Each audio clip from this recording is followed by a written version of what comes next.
오늘도 또 많은 분들이 현장에 온라인으로 참여해 주셔서 감사합니다. 축복하고 기도하는 마음으로 또 성함을 불러드릴 때에 하나님의 은혜가 여러분에게 넘치기를 바랍니다. 청년 목장 김현승 온라인으로 예배드립니다.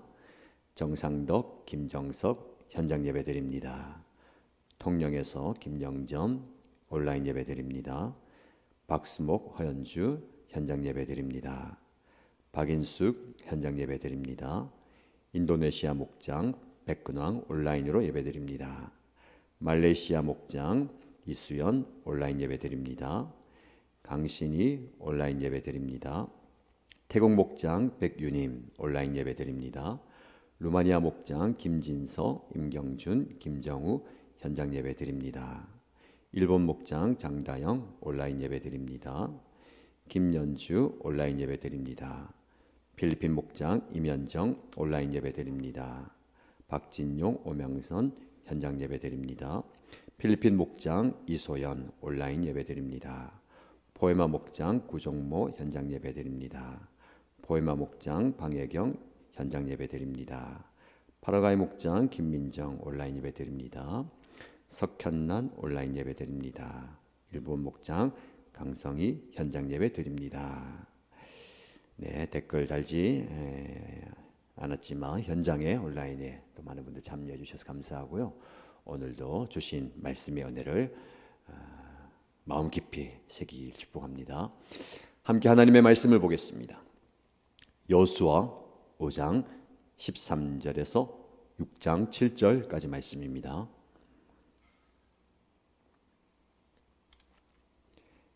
오늘 저와 여러분들이 함께 묵상할 말씀은 여호수아 5장 13절에서 6장 7절입니다. 함께 읽겠습니다. 여호수아가 여리고에 가까이 갔을 때에 눈을 들어서 보니 어떤 사람이 손에 칼을 빼들고 자기 앞에 서 있었다. 여호수아가 그에게 다가가서 물었다. 너는 우리 편이냐? 우리의 원수 편이냐? 그가 대답하였다. 아니다. 나는 주님의 군사령관으로 여기에 왔다. 그자 여호수아는 얼굴을 땅에 대고 절을 한 다음에 그에게 물었다. 사령관님께서 이 부하에게 무슨 말씀을 하시렵니까? 주님의 군대 사령관이 여호수아에게 말하였다. 내가 서 있는 곳은 거룩한 곳이니 너의 발에서 신을 벗어라. 여호수아가 그대로 하였다. 여리고성은 이스라엘 자손을 막으려고 굳게 닫혀 있었고 출입하는 사람이 없었다. 주님께서 여호수아에게 말씀하셨다. 내가 여리고와 그 왕과 용사들을 너의 손에 붙인다. 너희 가운데서 전투를 할 수 있는 모든 사람은 엿새 동안 그 성 주위를 날마다 한 번씩 돌아라. 제사장 7명을 수장불 나팔 7개를 들고 궤 앞에서 걷게 하여라. 일회째 되는 날에 너희는 제사장들이 나팔을 부는 동안 성을 7번 돌아라. 제사장들이 수장불 나팔을 한 번 길게 불면 백성은 그 나팔 소리를 듣고 모두 큰 함성을 질러라. 그러면 성벽이 무너져 내릴 것이다. 그때 백성은 일제히 진격하여라. 눈의 아들 여호수아가 제사장들을 불러서 말하였다. 언약궤를 메고 서시오. 그리고 7 제사장은 제각기 7 수장 불나팔을 들고 주님의 궤 앞에 서시오. 또 그는 백성에게 말하였다. 앞으로 나아가거라. 성을 돌아라.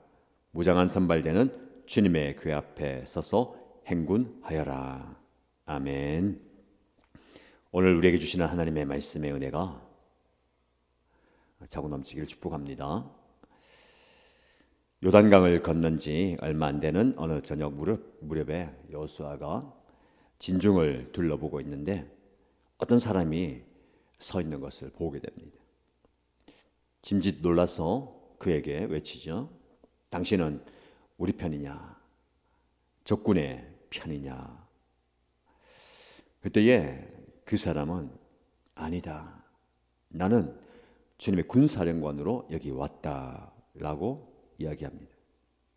여호수아는 본능적으로 적들을 앞에 두고 당신이 적이냐 아군냐를 묻습니다. 근데 그 인물은 너는 너의 편, 저 편을 가르는데 나는 하나님의 군사령관이다라고 이야기합니다. 요수아가 이 만남을 통해서 깨닫게 되는 것이 있습니다. 그것은 바로 하나님이 나의 편이냐 보다 중요한 것은 내가 하나님 편이냐라는 겁니다. 사실 우리가 찬양을 할 때, 기도할 때 하나님이 내 편이다라는 생각과 의식 속에서 기도하고 또 찬양도 합니다. 하나님은 언제나 내 편이 되어 주신다. 맞는 말이죠. 하나님은 나의 우편의 그늘이 되시고 하나님 항상 나를 도우시는 분이십니다. 전쟁에서도 하나님은 이스라엘 편에 서서 싸워주시죠. 지극히 나 중심의 생각입니다. 그래서 내가 이 전쟁을 하는데 하나님이 도와주셔야 됩니다. 이것이 기본적인 생각입니다. 우리도 신앙생활 할 때도 그럴 때가 많아요. 내가 계획을 세우고 내가 어떤 목표를 세우고 하나님 이런 도움이 필요합니다. 이때에 이런 도움의 손길이 필요합니다 라고 생각합니다. 그럴 때가 많아요. 그런 엄밀히 따지면 그 생각을 완전히 바꾸어야 됩니다. 우리가 하나님 편에 서 있는 거예요. 여러분 말씀해 보면 주님의 군사령관으로 여기 왔다라는 말을 듣죠. 요수아는 얼굴을 땅에 대고 엎드리며 절을 합니다. 사령관님께서 이 부하에게 무슨 말씀을 하시렵니까? 무슨 말씀을 하시렵니까? 무언가 요구할 것이 있어서 왔다라는 것을 깨닫는 겁니다. 우리 하나님 앞에 자복하고 엎드리고 이런 물음을 항상 해야 됩니다. 하나님, 무슨 말씀을 하십니까?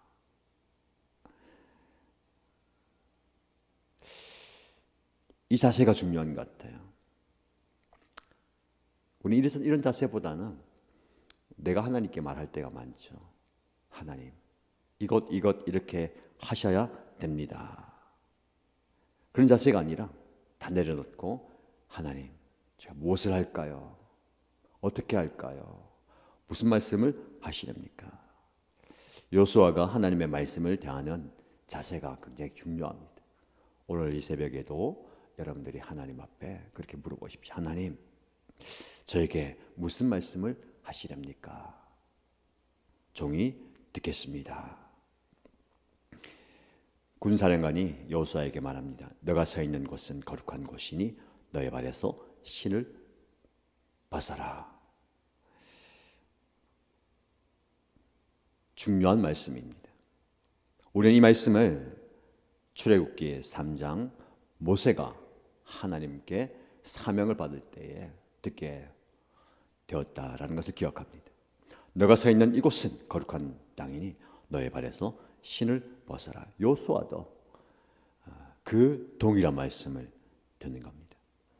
두 가지 의미가 있습니다. 지금 여리고 앞에 어쩌면 두려움과 불안함을 가지고 여전히 그런 마음 가지고 여리고성 앞에 서 있는 요수아에게 네가 서 있는 이곳은 거룩한 땅이다. 왜 거룩한 땅입니까? 하나님의 임재가 있기 때문에 그렇습니다. 하나님이 그곳에 있다는 거예요. 하나님께서 함께 하시는 땅이다. 여러분, 우리 눈앞에 우리 인생의 여리고가 떡하니 버티고 있을 수 있습니다. 저걸 어떻게 점령하지? 저걸 어떻게 해결할 수 있을까? 그러나 그때도 하나님은 그곳에 함께 계십니다. 내가 너와 함께한다. 하나님이 함께한 그곳은 거룩한 곳이고 승리의 자리가 되는 겁니다. 너의 발에서 신을 벗어라. 신을 벗는다. 겸손의 의미이고요. 하나님 앞에 자복하는 의미고 여러 가지 영적 의미가 있습니다. 너의 발에서 신을 벗어라. 군인이 전장을 앞두고 신을 벗는다라는 것. 항상 하나님은 전쟁 앞에 하나님과의 관계를 새롭게 하시죠. 우리가 벗어야 할 신은 무엇인가를 한번 생각해 보아야 됩니다. 겸손히 하나님 앞에 무릎 꿇는 모습이 필요합니다. 우리에게 중요한 것은 이 말씀이 어떤 의미가 있냐면, 이 전쟁은 너가 하는 전쟁이 아니고 하나님의 전쟁이라는 겁니다. 하나님의 전쟁에 너희가 참여한다, 동참한다는 겁니다. 생각이 달라져야 되죠. 요수아가 하는 전쟁에 하나님 도와주는 게 아니라, 이스라엘 백성들이 하는 전쟁에 하나님이 힘이 되어주는 것이 아니라 하나님이 하시는 전쟁에 그들이 동참하는 겁니다. 우리도 마찬가지예요. 우리가 하는 사역에, 내가 하는 어떤 사역과 섬김에 하나님 힘 주시어 주십시오, 도와주십시오가 아니라 하나님의 행하시는 놀라운 일들에 우리가 함께하는 거예요. 이 생각이 중요합니다. 그래서 항상 우리는 내 편에서 보지 말고요, 하나님 편에서 보아야 됩니다. 그래서 내가 하나님의 편인가, 하나님 중심으로 생각해야 되는 겁니다. 여러분에게도 이 말씀을 적용하시기 바랍니다.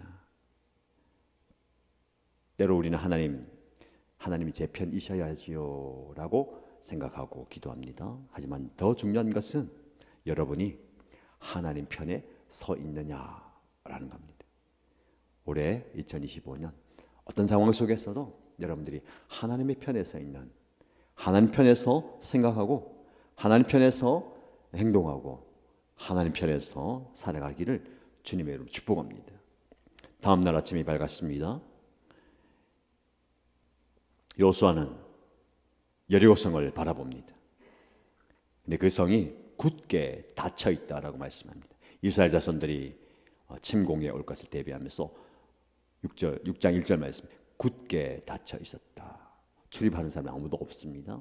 굳게 닫혀 있는 여리고성입니다. 성벽은 높고 튼튼합니다. 다 문을 잠그고 있어요. 그들의 접근을 원천적으로 차단하고 있습니다.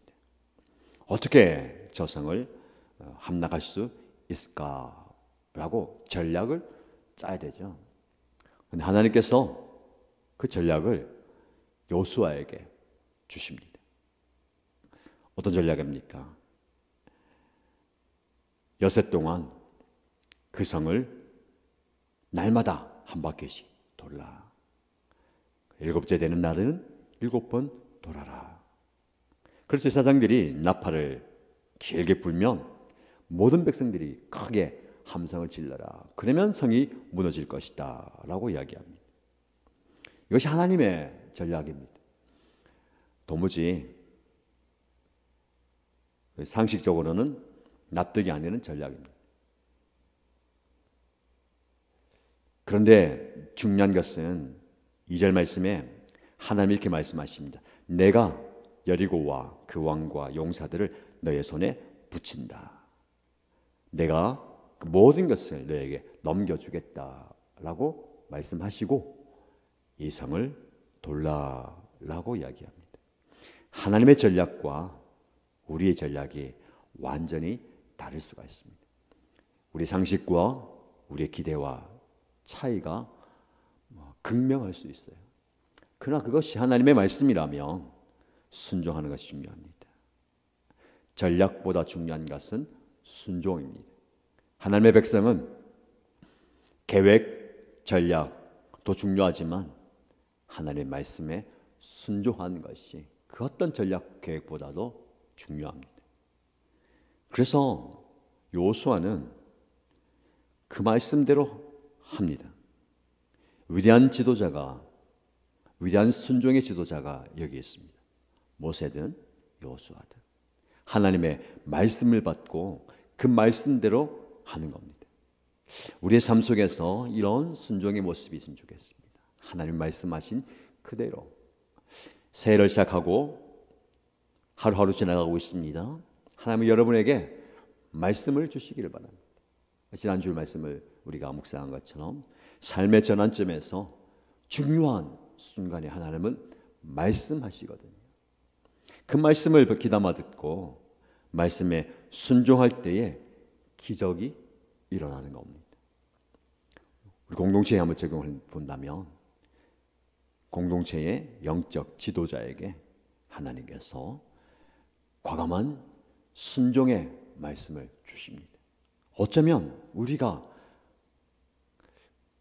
감당하기 어려운 힘든 말씀이 아닐 수도 있어요. 무슨 말이냐면 하나님께서는 저와 여러분에게 할 수 없는 것을 요구하지 않으십니다. 오히려 너무 쉬운 걸 요구하시는 거예요.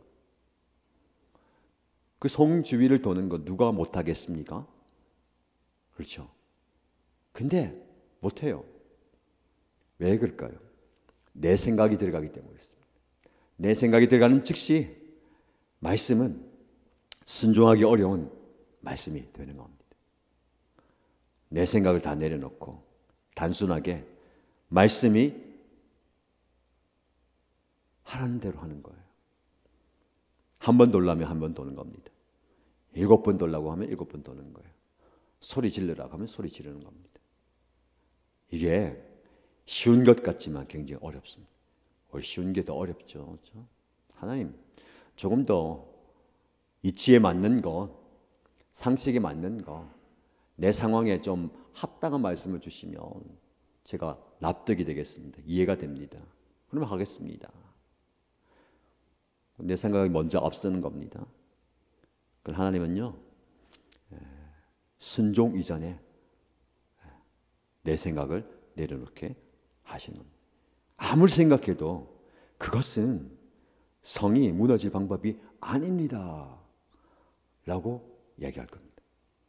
그러나 6절 말씀에 눈의 아들 여호수아는 제사장들을 불러서 말하였다. 언약궤를 메고 서시오. 나팔을 들고 주님의 궤 앞에 서시오. 백성들에게 말합니다. 앞으로 나가고 성을 돌아라. 지도자의 과감한 순종입니다. 그리고 중요한 것은요, 지도자가 그렇게 말씀에 순종할 때에 백성들도 자신의 자리에서 함께 순종합니다. 이것이 기적의 비결입니다. 각자가 맡은 자리에서 함께 순종하는 거예요. 오늘 말씀을 통해서 저와 여러분이 주시는 상식을 뛰어넘는 기적의 현장을 보게 됩니다. 물론 아직 결과는 나오지 않았죠. 과정이 중요합니다.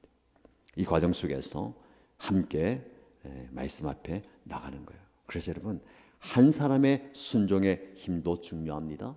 더 나아가서 공동체 전체의 순종의 힘 굉장히 중요합니다. 함께 가는 거예요. 2025년 한 해에 우리가 여호수아와 함께 했던 이스라엘 백성들 공동체처럼 우리도 17성을 묵묵하게 도는 순종의 공동체가 되길 축복합니다. 그럴 때 하나님께서 놀라운 기적을 우리에게 행하여 주실 겁니다. 그 기적을 경험하는 저와 여러분 되시기를 주님의 이름으로 축복합니다.